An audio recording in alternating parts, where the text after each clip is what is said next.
നമസ്കാരം. ന്യൂസ് കാനിലേക്ക് ഏവർക്കും സ്വാഗതം. ഒരു സംസ്ഥാനത്ത് ദരിദ്രന്റെ നീതിയും ന്യായവും അട്ടിമറിക്കപ്പെട്ടാൽ നീ ഭയപ്പെടരുത്. ഉന്നതനു മീതെ ഉന്നതനും അതിനു മീതെ അത്യുന്നതനും ജാഗരിക്കുന്നു എന്ന സോളമന്റെ സുഭാഷിത വചനങ്ങളെ ഊട്ടിയുറപ്പിക്കുന്ന വിധത്തിൽ ഒടുവിൽ ക്രൈസ്തവ സമൂഹത്തിന് വേണ്ടി ഇന്ത്യയിലെ പരമോന്നത നീതിന്യായ കോടതി രംഗത്തിറങ്ങിയിരിക്കുകയാണ്. ഇന്ത്യയിലെ വിവിധ സംസ്ഥാനങ്ങളിൽ ക്രൈസ്തവർക്കെതിരായി കഴിഞ്ഞ കുറെ കാലങ്ങളായി നടന്നു വരുന്ന ആക്രമണങ്ങളിൽ കേന്ദ്ര ആഭ്യന്തര മന്ത്രാലയം എന്ത് നടപടി സ്വീകരിച്ചുവെന്ന് വ്യക്തമായ സത്യവാങ്മൂലം 2 ആഴ്ചയ്ക്കുള്ളിൽ നൽകണമെന്ന് സുപ്രീം കോടതി ഉത്തരവിട്ടിരിക്കുകയാണ്. ക്രൈസ്തവർ ആക്രമണത്തിനിരയായ 8 സംസ്ഥാനങ്ങളിലെ കൃത്യമായ വിവരങ്ങളാണ് കോടതി ആവശ്യപ്പെട്ടത്.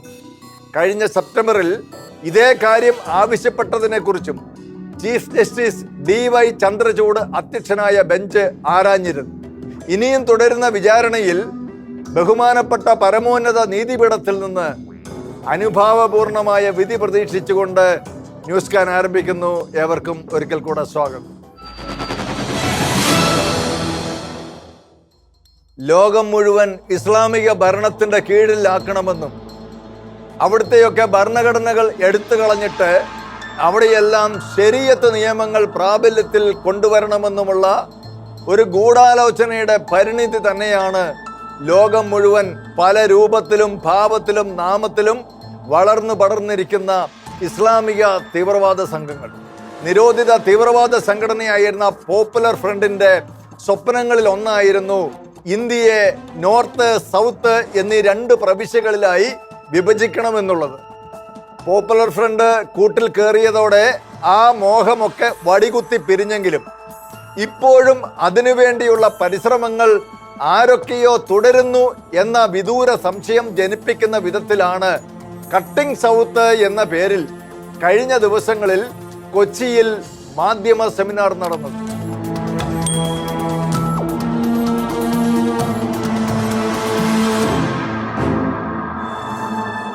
കേരള മീഡിയ അക്കാദമിയും കേരള പത്രപ്രവർത്തക യൂണിയനും ഇടത് ഇസ്ലാമിക ആഭിമുഖ്യം പുലർത്തുന്ന ചില ആംഗലേയ വെബ് പോർട്ടലുകളും കാനഡയിലെ കോൺഫ്ലുവൻസ് മീഡിയയുമൊക്കെ സംയുക്തമായി എറണാകുളം ടൗൺ ഹാളിൽ നടത്തിയ ഈ പരിപാടിക്കെതിരെ രാജ്യവിഭജനമടക്കമുള്ള ശക്തമായ ആരോപണങ്ങളാണ് ഇപ്പോൾ ഉയർന്നുകൊണ്ടിരിക്കുന്നത്. അമേരിക്കയുടെ മേധാവിത്വത്തിനെതിരായുള്ള ഒരു ജനകീയ മാധ്യമ കൂട്ടായ്മ മാത്രമായിരുന്നു ഈ പരിപാടിയെന്ന് സംഘാടകർ പറഞ്ഞെങ്കിലും മറ്റ് രാജ്യങ്ങളെ അപേക്ഷിച്ച് അഖണ്ഡമായി കരുത്തോടെ വർത്തിക്കുന്ന ഇന്ത്യയെ സൗത്തെന്നും നോർത്തെന്നും 2 കഷണമായി വെട്ടിമുറിക്കുക എന്ന ഗൂഢലക്ഷ്യത്തോടെയുള്ള നീക്കങ്ങളാണ് കട്ടിംഗ് സൗത്തിലൂടെ അരങ്ങേറിയത് എന്നാണ് റിപ്പോർട്ടുകൾ. കാനഡയിലെ ഒരു സംഘടന ഈ പരിപാടിക്ക് ചുക്കാൻ പിടിക്കുന്നുവെന്ന് പറയുന്നത് തന്നെ ദുരൂഹമാണ്. കാരണം ഇന്ത്യയിൽ എക്കാലത്തും വിഭാഗീയതയുണ്ടാക്കാൻ ശ്രമിച്ച സംഘടനകളുടെ ആസ്ഥാനമുള്ളത് കാനഡയിലായിരുന്നു. ഇക്കാലത്ത് ഖലിസ്ഥാൻ വാദം ശക്തമാകുമ്പോൾ അവരെ ഫണ്ട് കൊണ്ട് തുണയ്ക്കുന്നതും കാനഡയിൽ ഇന്ത്യക്കെതിരെ ശക്തമായ പ്രചരണം നടത്തുന്നവരാണ് എന്നതും ഇതുമായി കൂട്ടി വായിക്കേണ്ടതാണ്. അതുകൊണ്ട് തന്നെയാണ് കട്ടിംഗ് സൗത്ത് പരിപാടിയിൽ രാജ്യദ്രോഹത്തിൻ്റെ വെറിക്കൂത്ത് മണക്കുന്നത്. സംഗതി എന്തായാലും ഈ കലാപരിപാടികളൊക്കെ അധികാരികളുടെ ശ്രദ്ധയിൽപ്പെട്ടിട്ടുണ്ട്. വരും ദിവസങ്ങളിൽ അറിയാം ഇതിൻ്റെ ആന്തരിക വൃത്താന്തങ്ങൾ എന്തൊക്കെയാണെന്ന്. ഇന്ത്യൻ വംശജനും ഹൈന്ദവ ആചാരങ്ങൾ പിന്തുടരുന്ന ആളുമായ ഋഷി സുനക്ക് ഇംഗ്ലണ്ടിലെ പ്രധാനമന്ത്രിയായതിന് തൊട്ടുപിറകെ ഇപ്പോഴിതാ പാകിസ്ഥാൻ പൗരനായ ഹുംസ യൂസഫ് ഗ്രേറ്റ് ബ്രിട്ടനിലെ 2ാമത്തെ രാജ്യമായ സ്കോട്ട്ലൻഡിലെ ഫസ്റ്റ് മിനിസ്റ്റർ അഥവാ മുഖ്യമന്ത്രിയായിരിക്കുകയാണ്. ബ്രിട്ടീഷ് രാജകുടുംബത്തിന്റെ നിയന്ത്രണമുള്ളതിനാൽ അവിടെ പ്രധാനമന്ത്രിയാകുവാൻ കഴിയത്തില്ല. അതുകൊണ്ടാണ് സ്കോട്ടിഷ് ഭരണാധികാരി ഫസ്റ്റ് മിനിസ്റ്റർ എന്ന് അറിയപ്പെടുന്നത്. ജനാധിപത്യത്തിനും ഫ്രീ സ്പീച്ചിനും അമിത പ്രാധാന്യം കൽപ്പിക്കുന്ന യൂറോപ്യൻ രാജ്യങ്ങളുടെ നയങ്ങളെ പരമാവധി പ്രയോജനപ്പെടുത്തിയാണ് വിദേശികൾ അവിടെ ആധിപത്യം ഉറപ്പിക്കുന്നത്. ലോകത്തിന്റെ നാനാഭാഗങ്ങളിൽ നിന്നും അഭയാർത്ഥികളായി എത്തുന്നവരും അല്ലാതെയും എത്തുന്നവരുമായ ഇസ്ലാമിസ്റ്റുകൾ ഇസ്ലാമിക രാഷ്ട്ര നിർമ്മിതിക്കായി നടത്തുന്ന നീക്കങ്ങളുടെ ഫലമെന്ന വണ്ണമാണ് ഹുംസ യൂസഫിനെ പോലെയുള്ളവർ അധികാരസ്ഥരായി മാറുന്നത്. England, Scotland, northern Ireland, Wales എന്നീ രാജ്യങ്ങളുടെ സമന്വിത രൂപമാണ് യുണൈറ്റഡ് കിങ്ഡം അഥവാ ഗ്രേറ്റ് ബ്രിട്ടൻ എന്ന് അറിയപ്പെടുന്നത്. ബ്രിട്ടൻ, ഫ്രാൻസ്, ഡെൻമാർക്ക് എന്നീ യൂറോപ്യൻ രാജ്യങ്ങളാണ് ഇസ്ലാമിക ഭീകരവാദികൾ അഴിഞ്ഞാടുന്ന യൂറോപ്യൻ രാജ്യങ്ങളെന്ന് ഏറെക്കുറെ ഉറപ്പാണ്. കാർട്ടൂൺ വരച്ചതിന്റെ പേരിൽ പത്ര ഓഫീസിലും മെട്രോ ട്രെയിനിലും മാഞ്ചസ്റ്ററിലെ കളിക്കളത്തിലുമൊക്കെ ബോംബ് വെക്കാൻ ഈ കൂട്ടര് മടി കാണിച്ചിട്ടില്ല. അങ്ങനെ ഇരവാദവും മറ്റുമായി കാലങ്ങൾ നീണ്ട ഗൃഹപാഠങ്ങൾക്ക് ശേഷമാണ് യൂറോപ്യൻ രാജ്യങ്ങളിൽ ഇസ്ലാമിക ഭരണകർത്താക്കളായി ഇപ്പോൾ അധികാരമേറ്റിരിക്കുന്നത്. തൻ്റെ മതത്തെ രാഷ്ട്രീയവുമായി കൂട്ടിക്കുഴയ്ക്കാതെ ബ്രിട്ടന്റെ മൂല്യങ്ങൾ ഉയർത്തിപ്പിടിക്കുന്ന ഋഷി സുനക്കിനെ പോലെ അല്ല ലണ്ടൻ മേയറായ സാദിഖ് ഖാനെ പോലെയുള്ള ബ്രിട്ടനിലെ മറ്റ് ഭരണാധികാരികൾ. അവരിൽ പലരും ശരീഅത്ത് രാഷ്ട്രസങ്കല്പമുള്ളവരാണെന്നാണ് റിപ്പോർട്ടുകൾ സൂചിപ്പിക്കുന്നത്. അതിൻ്റെ ഏറ്റവും പുതിയ ദൃഷ്ടാന്തമാണ് സ്കോട്ട്ലൻഡിൽ നടന്ന നേതൃത്വ മാറ്റം. 1707 സ്കോട്ട്ലൻഡ് ഇംഗ്ലണ്ടിനോടൊപ്പം ചേർന്ന് ഗ്രേറ്റ് ബ്രിട്ടൻ ഉണ്ടാകുന്നത്. സ്കോട്ടിഷ് സംസ്കാരം പൂർണ്ണമായും വെള്ളക്കാരുടേത് മാത്രമാണ്. സ്കോട്ടിഷ് നാഷണലിസ്റ്റ് പാർട്ടിയുടെ ഫസ്റ്റ് മിനിസ്റ്റർ നിക്കോളാസ് സ്റ്റാർജൻ പെട്ടെന്ന് രാജിവെച്ച ഒഴിവിലാണ് ഹുംസ യൂസഫ് ഫസ്റ്റ് മിനിസ്റ്റർ ആയത്. പാകിസ്ഥാനിൽ നിന്ന് കുടിയേറിയ ഇദ്ദേഹം സ്കോട്ട്ലൻഡിലെ ആദ്യത്തെ മുസ്ലിം മതസ്ഥനായ മന്ത്രിയായിരുന്നു. ഗ്രേറ്റ് ബ്രിട്ടന്റെ താല്പര്യങ്ങൾ സംരക്ഷിക്കുന്നതിൽ ഇദ്ദേഹത്തിനുള്ള ശുഷ്കാന്തി എത്രത്തോളം ഉണ്ടെന്ന് അദ്ദേഹത്തിൻ്റെ പ്രഥമ പ്രഖ്യാപനം കേട്ടാൽ തന്നെ ഏവർക്കും ബോധ്യമാകും. 5 വർഷത്തിനുള്ളിൽ ബ്രിട്ടീഷ് രാജകുടുംബത്തിന്റെ പരമാധികാരം അവസാനിപ്പിക്കുമെന്നും ചാൾസ് രാജാവിന്റെ അധികാരം അംഗീകരിക്കാതെ രാജഭരണത്തിന്റെ കീഴിൽ നിന്ന് പിന്മാറി UK പരമാധികാരത്തിൽ നിന്ന് പുറത്തു കടക്കുമെന്നും യൂറോപ്യൻ യൂണിയന്റെ ഭാഗമായി ചേർന്ന് യൂറോപ്പിലെ ഒരു പ്രധാന രാജ്യമായി മുൻപോട്ട് പോകുമെന്നും അതിനായി ജനഹിത പരിശോധന നടത്തുമെന്നുമായിരുന്നു ഹുംസയുടെ പ്രഖ്യാപനം. പാക് വംശജനായ വ്യക്തിയുടെ ഈ വിഭജനവാദം സ്കോട്ടിഷ് പൗരന്മാരുടെ ഇടയിൽ ശക്തമായ പ്രതിഷേധങ്ങൾക്ക് വഴി തുറന്നിരിക്കുകയാണ്. രാഷ്ട്രീയ നിലപാടുകളുടെ പേരിൽ ബ്രിട്ടൻ ചേർത്ത് നിർത്തിയ ഒരു നേതാവ് അധികാരസ്ഥനായപ്പോൾ ബ്രിട്ടന്റെ സ്വത്വത്തെ തന്നെ തള്ളിപ്പറഞ്ഞത് UK പൗരന്മാർ ഞെട്ടലോടെയാണ് ഉൾക്കൊണ്ടിരിക്കുന്നത്. ഡേവിഡ് കാമറൂൺ എന്ന ജനസമ്മതനായ ഭരണാധികാരി ബ്രിട്ടൻ ഭരിച്ചപ്പോൾ സ്കോട്ട്ലൻഡിനെ സ്വതന്ത്ര പ്രവിശ്യയാക്കി മാറ്റാൻ നടത്തിയ നീക്കത്തെ സ്കോട്ടിഷ് ജനത വോട്ടിട്ട് തള്ളിക്കളഞ്ഞിരുന്നു. ആ തള്ളപ്പെട്ട വാദവുമായി തീവ്രമായ വിഭജന ചിന്തയോടെ ഹുംസ യൂസഫ് എന്ന ഭരണാധികാരി കളത്തിലിറങ്ങുമ്പോൾ അത്തരം ചിന്തകളെ ഒരു തരത്തിലും വെച്ചു ഉറപ്പിക്കില്ല എന്ന് ബ്രിട്ടീഷ് പ്രധാനമന്ത്രി ഋഷി സുനക് പറഞ്ഞിട്ടുണ്ടെങ്കിലും സൂചി കുത്താൻ ഇടം കൊടുത്താൽ തൂമ്പ കടത്തുന്ന വിഘടനവാദികളുടെ വിഭജന നീക്കം ബ്രിട്ടന്റെ ചരിത്രത്തിൽ വലിയ കളങ്കമാണ് ഏൽപ്പിച്ചിരിക്കുന്നത്.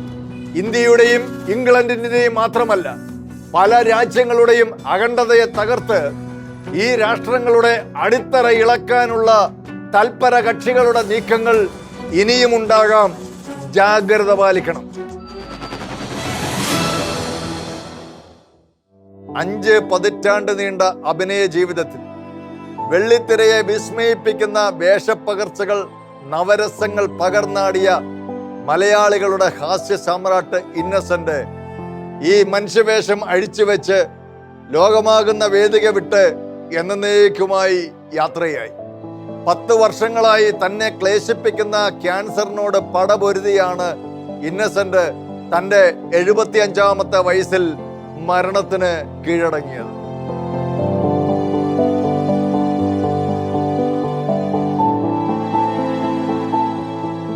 ക്യാൻസർ തൻ്റെ ശരീരത്തെ കാർന്നു തിന്നുന്നുവെന്ന് തിരിച്ചറിഞ്ഞിട്ടും ഇച്ഛാശക്തി കൊണ്ട് ഒരു പരിധിക്കപ്പുറത്തേക്ക് അതിനെ തോൽപ്പിച്ച് മുന്നേറിയ ഇന്നസെന്റ് ഈ സമൂഹത്തിന് കൈമാറിയ ആത്മധൈര്യം അനിതര സാധാരണമാണ്.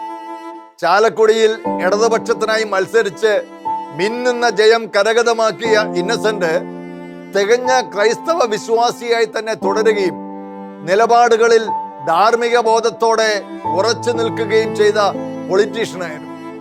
എത്ര കഠിനമായ പ്രതിസന്ധികളെയും നർമ്മം കൊണ്ട് പ്രതിരോധിച്ച ഇന്നസെന്റ് സമൂഹത്തിന് കൈമാറിയത് ചെറുതല്ലാത്ത ധൈര്യമാണ്. എന്നാൽ മരണത്തോട് അടുത്ത കാലത്ത് ഇന്നസെന്റിനെ ഏറ്റവും അധികം വേദനിപ്പിച്ച കാര്യമെന്ന് അദ്ദേഹം പലരോടും പറഞ്ഞത് താൻ ഇന്നുവരെ ഉയർത്തിപ്പിടിച്ച ആദർശങ്ങളിൽ നിന്ന് ഘടകവിരുദ്ധമായി കേരളത്തെ ഘട്ടം ഘട്ടമായി മദ്യവിമുക്തമാക്കുമെന്ന് തന്നെ കൊണ്ട് പരസ്യത്തിലൂടെ പറയിച്ചിട്ട് അതിനോട് തെല്ലും നീതി പുലർത്താതെ അതിന് നേരെ വിപരീതമായി ഇടതുമുന്നണി കേരളത്തെ മദ്യത്തിൽ മുക്കിക്കൊല്ലുന്നു എന്നുള്ളതായിരുന്നു. 2011 ഉമ്മൻചാണ്ടിയുടെ ഭരണകാലത്ത് KPCC പ്രസിഡന്റായിരുന്ന BM സുധീരന്റെ നേതൃത്വത്തിൽ കേരളത്തിലെ ബാറുകളിൽ ഭൂരിഭാഗവും അടച്ചുപൂട്ടിയപ്പോൾ പൊതുവെ മദ്യവിപണനത്തോട് അനുകൂലമായ നയങ്ങൾ മാത്രം വെച്ചു പുലർത്തിയിരുന്ന ഇടതുകക്ഷികൾ വരുന്ന തെരഞ്ഞെടുപ്പിൽ അവലംബിക്കുന്ന മദ്യനയം എങ്ങനെയായിരിക്കും? ബാക്കി ബാറുകൾ കൂടി അടച്ചുപൂട്ടുമോ അതോ അടച്ചുപൂട്ടിയിട്ടുള്ളത് അതുകൂടി തുറക്കുമോ എന്നത് കേരളത്തിന്റെ പൊതുവായ സംശയമായിരുന്നു. അതിനുള്ള ഉത്തരം LDF നൽകിയത് അവരുടെ പ്രൊമോഷണൽ വീഡിയോകളിലൂടെയായിരുന്നു. ഇന്നസെന്റിനെയും അടുത്തിടെ അന്തരിച്ച നടി KPSC ലളിതയെയും കളത്തിലിറക്കിക്കൊണ്ടായിരുന്നു LDF മറുപടി നൽകിയത്. കോൺഗ്രസിൻ്റെതുപോലെയുള്ള കപട മദ്യനയം ഞങ്ങൾക്കില്ല, ഞങ്ങൾ ആഗ്രഹിക്കുന്നത് മദ്യവർജനമാണെന്ന് പിണറായിയും മദ്യപാനികളില്ലാത്ത സമൂഹത്തെ സൃഷ്ടിക്കാനാണ് CPM ഒരുങ്ങുന്നത് എന്ന് കോടിയേരിയും പുതുതായിട്ട് ആർക്കും ബാർ ലൈസൻസ് കൊടുക്കുന്ന പ്രശ്നമേ ഇല്ലെന്ന് AK ബാലനും തട്ടിമൂളിച്ചു. ഞങ്ങൾ കാണുന്നത് മദ്യവർജനമാണ് ഞങ്ങളുടെ നയമായി. UDF-നെ പോലെ അല്ലെങ്കിൽ കോൺഗ്രസിനെ പോലെ ഒരു കാപട്യ നയം ഞങ്ങൾക്കില്ല. CPM-ന്റെ നയം മദ്യവർജനമാണ്. ആരും മദ്യം ഉപയോഗിക്കരുത്. ഇതിനുവേണ്ടി ബോധവൽക്കരണവും പ്രവർത്തനവും നടത്തി മദ്യപാനികളില്ലാത്ത സമൂഹത്തെ സൃഷ്ടിക്കാനാണ് നാം പരിശ്രമിക്കുന്നത്. CPM മദ്യപാനത്തിനെതിരാണ്. മദ്യം ആരും ഉപയോഗിക്കാൻ പാടില്ല. ഞങ്ങൾ പൊതുവായിട്ട് ഒരാൾക്കും ലൈസൻസ് കൊടുത്തിട്ടില്ല, കൊടുക്കുന്ന പ്രശ്നവും. പിന്നാലെ കളർഫുള്ളായ പരസ്യത്തിൽ ഇന്നസെന്റ് പറഞ്ഞത് LDF വന്നാൽ മദ്യവർജനത്തിന് ജനകീയ പ്രസ്ഥാനം ആരംഭിക്കുമെന്നായിരുന്നു. LDF വന്നാൽ മദ്യവർജനത്തിന് ജനകീയ പ്രസ്ഥാനം ആരംഭിക്കും. മദ്യത്തിന്റെ ഉപയോഗവും ലഭ്യതയും കുറയ്ക്കാൻ കർശനമായ നടപടികൾ എടുക്കും. മദ്യനയം സുതാര്യമായിരിക്കും, അഴിമതിയില്ലാത്തതായി. KPSC ലളിതയാകട്ടെ ഒരു പടി കൂടി കിടന്ന് കേരളത്തെ മദ്യവിമുക്തമാക്കാൻ പ്രതിജ്ഞാബദ്ധമാണ് LDF. അതുകൊണ്ട് നുണ പറയുന്നവരെ സൂക്ഷിക്കുക എന്നായിരുന്നു. കേരളത്തെ മദ്യവിമുക്തമാക്കാൻ പ്രതിജ്ഞാബദ്ധരാണ് LDF മുന്നണി. കൂടാതെ മദ്യവരെ ബോധവൽക്കരിക്കാൻ സമഗ്രമായ പദ്ധതികളുമുണ്ട്. അതുകൊണ്ട് നുണ പറയുന്നവരെ തിരിച്ചറിയുക. ധാർമ്മിക ബോധം തെല്ലുമില്ലാത്ത രാഷ്ട്രീയ സ്ട്രാറ്റജികൾക്കപ്പുറത്ത് മലയാളികൾക്ക് പ്രിയപ്പെട്ട ഇന്നച്ചനും ലളിത ചേച്ചിയും അത് ഏറ്റുപാടിയപ്പോൾ കേരളീയർ അത് വിശ്വസിച്ച് LDF-നെ അധികാരത്തിലേറ്റി. പിന്നീട് കേരളം കാണുന്നത് പഴയ ചാക്കിന്റെ പോലും വിലയില്ലാത്ത വിധത്തിൽ പറഞ്ഞ വാക്കുകളെ കാറ്റിൽ പറത്തി അടച്ചിട്ട ബാറുകൾ മുഴുവൻ തുറന്നു. ഒരു തത്വദീക്ഷയുമില്ലാതെ പുതിയ ലൈസൻസുകൾ അനുവദിച്ചും കേരളത്തിലെ ജനങ്ങളെ നോക്കി പരിഹസിക്കുന്ന വിധത്തിൽ LDF ഗവൺമെന്റ് കേരളത്തെ മദ്യത്തിൽ മുക്കിക്കൊല്ലുന്ന അതിഭീകര കാഴ്ചകളായിരുന്നു. ഈ കാര്യങ്ങൾക്ക് കേരളം മുഴുവൻ സാക്ഷികളാണ്. പരസ്യത്തിൽ പറഞ്ഞ വാക്കുകൾ പാളിപ്പോയത് കണ്ട് മനം നൊന്താകണം മലയാളികളുടെ പ്രിയ ഇന്നച്ചനും പ്രിയപ്പെട്ട അമ്മ നടി ലളിത ചേച്ചിയും വിട പറഞ്ഞിട്ടുള്ളത്. ഇന്നസെന്റിന്റെ ചേതനയേറ്റ ശരീരത്തിനരികിൽ നിന്ന് മുഷ്ടി ചുരുട്ടി ആകാശത്തിലേക്ക് വീശിയെറിഞ്ഞ് മുഖ്യമന്ത്രി നൽകിയ ലാൽ സലാമിന്റെ ആത്മാർത്ഥത തെളിയിക്കുവാൻ ഇന്നസെന്റിനെ കൊണ്ടും KPSC ലളിതയെ കൊണ്ടും പറയിപ്പിച്ച വാക്കുകൾ അത് അന്വർത്ഥമാക്കണം. സാർ, ഇതൊരു അപേക്ഷയാണ്. പരലോകത്തിലിരുന്ന് അവരുടെ ആത്മാക്കൾ അത് കേട്ട് സന്തോഷിക്കട്ടെ. അടുത്ത കാലം വരെ കേരളത്തിന്റെ തെരുവുകൾ അടക്കി വാണിരുന്നത് നായ്ക്കളായിരുന്നു. ഈ നാൽക്കാലികളെ പട്ടികൾ എന്ന് പോലും വിളിച്ചാൽ നായപ്രേമികൾ കേസിന് പോകുന്നത്ര പരിഗണനയോടെ നിയമപരിരക്ഷയിൽ നാട്ടുകാരുടെ മാംസവും രക്തവും ഭുജിച്ച് പരിലസിച്ച് ഈ ജന്തുക്കൾക്ക് വേണ്ടി വാദിക്കാൻ നായപ്പാതികളായി ജീവിക്കുന്ന മനുഷ്യരുടെ വോട്ട് വാങ്ങി അധികാരത്തിലെത്തിയവർ മത്സരിക്കുകയായിരുന്നു. വാക്സിൻ മാഫിയകളെ പരിപോഷിപ്പിക്കുന്നതിന്റെ ഭാഗമായി പടർന്നു പന്തലിച്ച നായപ്രേമം വിലപിടിച്ച പല ജീവനുകളെ പരലോകത്ത് എത്തിച്ചിട്ടും തീർന്നിരുന്നില്ല. ഇപ്പോഴിതാ കാടിറങ്ങിയ അരിക്കൊമ്പൻ എന്ന ഒരു കൊമ്പന്റെ കൊമ്പിനിടയിൽ കുരുങ്ങി വിലയേറിയ മനുഷ്യജീവനുകൾ പിടയുമ്പോഴും അധികാരികൾക്ക് യാതൊരു കൂസലുമില്ല. നാട്ടിൽ അരിക്ക് പഞ്ഞമുണ്ടാകുന്നത് പലതരം കാരണങ്ങൾ കൊണ്ടാണ്. എന്നാൽ കഷ്ടപ്പെട്ട് പണിയെടുത്താലും അരി വാങ്ങി വീട്ടിൽ വെച്ച് ഭക്ഷണമുണ്ടാക്കി കഴിക്കാൻ പറ്റാത്ത വിധത്തിൽ ഭയന്ന് കഴിയുകയാണ് കിഴക്കൻ മലയോര മേഖലയിലെ ജനങ്ങൾ. കാരണം അരിയുടെ മണമടിച്ചാൽ കാടിന്റെ ഉള്ളിൽ നിന്നും ആക്രമണകാരിയായ ആ കൊമ്പൻ ഏത് നിമിഷവും നാട്ടിലേക്കെത്തും. നിയമത്തിന്റെ വരികൾക്കിടയിൽ മനുഷ്യജീവന് എന്തെങ്കിലും വിലയുണ്ടെന്ന് തോന്നാത്തതിനാൽ ഓപ്പറേഷൻ അരിക്കൊമ്പൻ അവധിക്ക് വെച്ചിട്ട് അടിയന്തരമായി അടുത്ത മരണമുണ്ടാകാൻ കാത്തിരിക്കുന്ന അധികാരികളുടെ നിർവികാരത കണ്ട് മനം മടുത്ത ജനങ്ങൾ ഇടുക്കിയിൽ 10ഓളം പഞ്ചായത്തുകളുടെ നേതൃത്വത്തിൽ തെരുവിലിറങ്ങി ഹർത്താൽ നടത്തുകയുണ്ടായി.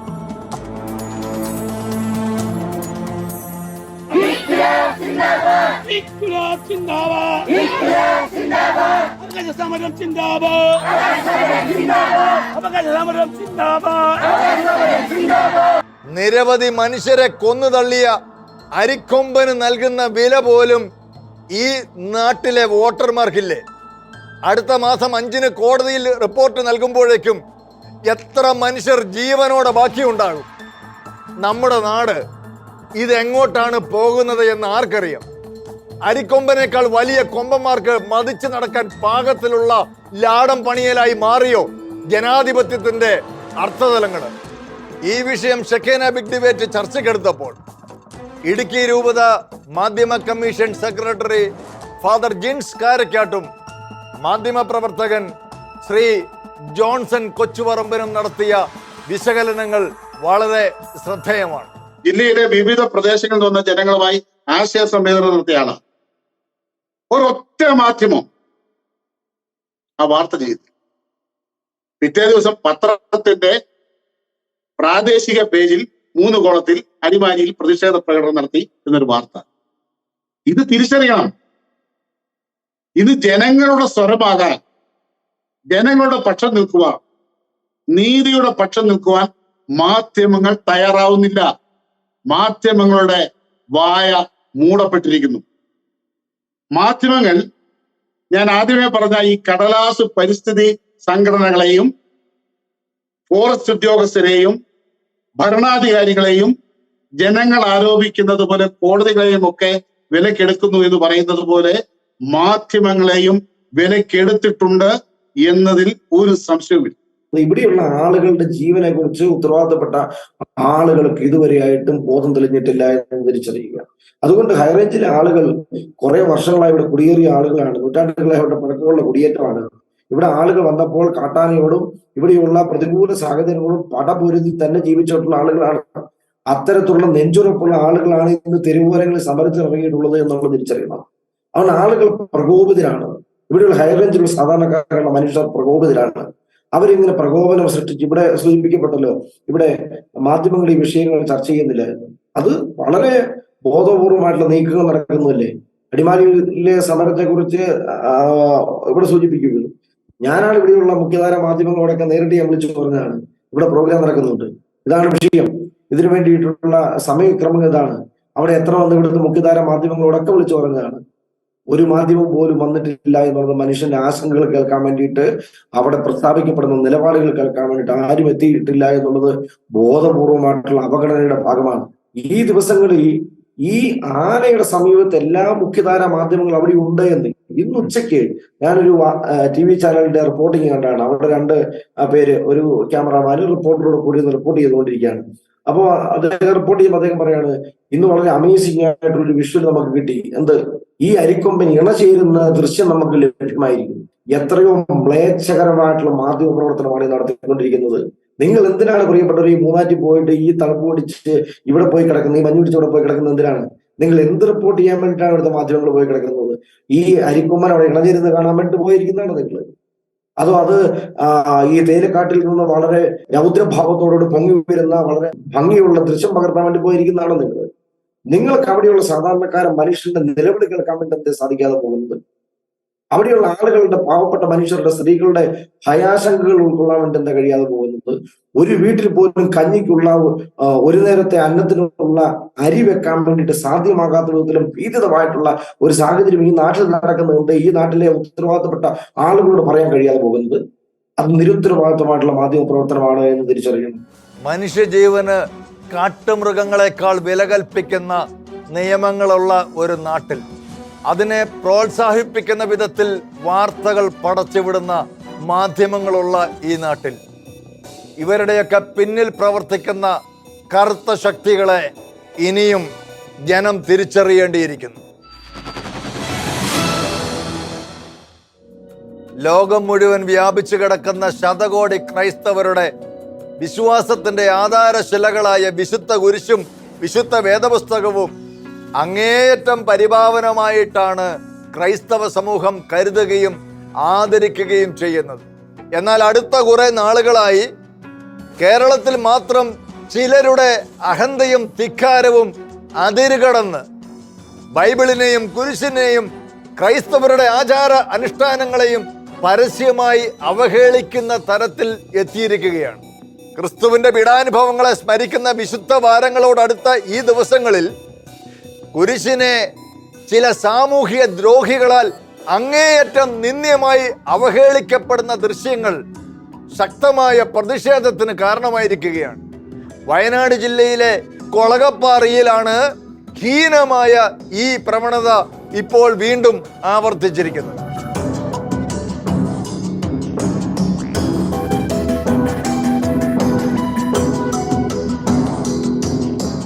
അഹങ്കാരത്തിന്റെയും ധാർഷ്ട്യത്തിന്റെയും പ്രതീകങ്ങളായ ചില മനുഷ്യരൂപങ്ങളുടെ കസർത്തുകൾ, വിനോദസഞ്ചാരത്തിന്റെ പേര് പറഞ്ഞ് ഇത്തരം സ്ഥലങ്ങളിൽ എത്തിച്ചേരുന്ന ഈ സാമൂഹ്യ ദ്രോഹികൾ അങ്ങേയറ്റം അഹങ്കാരത്തോടെ കുരിശിൽ ചെരുപ്പ് ഉപയോഗിച്ച് ചവിട്ടുകയും കുരിശിന്റെ മുകളിലും കൈകളിലും കയറി ഇരിക്കുകയും അത്തരത്തിലുള്ള ഫോട്ടോകൾ സോഷ്യൽ മീഡിയയിലൂടെ പ്രചരിപ്പിക്കുകയും ചെയ്യുന്നത് ക്രൈസ്തവ വിശ്വാസികൾക്ക് കടുത്ത അമർഷവും വേദനയുമായി മാറിയിരിക്കുകയാണ്. കേരളത്തിൽ വിശുദ്ധ കുരിശിനെയും വിശുദ്ധ ബൈബിളിനെയും അപമാനിക്കുന്നത് വർദ്ധിക്കാനുള്ള മൂല കാരണം നാഴികയ്ക്ക് 40 വട്ടവും മതേതര സിദ്ധാന്തങ്ങൾ മുഴക്കിയിട്ടും ക്രൈസ്തവ സമൂഹത്തെ സാരമായി ബാധിക്കുന്ന വിഷയങ്ങൾ വരുമ്പോൾ ഒരു വാക്കുകൊണ്ട് പോലും പ്രതികരിക്കാതെ നിഷ്ക്രിയത്വം തുടരുന്ന ഇടത് വലത് കക്ഷികളുടെ മനോഭാവവും നിയമപാലകരുടെ നിസ്സംഗതയും ഒപ്പം വിവിധ സഭാ നേതൃത്വങ്ങളുടെ ഞങ്ങളൊന്നും അറിഞ്ഞില്ല എന്ന മട്ടിലുള്ള കുത്തിയിരിപ്പും കൊണ്ട് തന്നെയാണ് ക്രൈസ്തവർക്കെതിരെയുള്ള അധിനിവേശങ്ങൾക്ക് ആര് പ്രതിസ്ഥാനത്ത് വന്നാലും അത് ഗൗരവമുള്ള വിഷയം തന്നെയാണ്. ക്രൈസ്തവരടക്കമുള്ള ഇതര മതസ്ഥരെ ശപിക്കപ്പെട്ടവരായി കാണാൻ പഠിപ്പിക്കുന്ന മതപാഠശാലകളുടെ പിള്ളത്തൊട്ടിലുകളിലേക്ക് പിറന്നു വീഴുന്ന സന്തതികൾ വർദ്ധിത വീര്യത്തോടെ പഠിച്ചത് പ്രാവർത്തികമാക്കാൻ ഇറങ്ങുമെന്ന് നന്നായിട്ടറിയാം.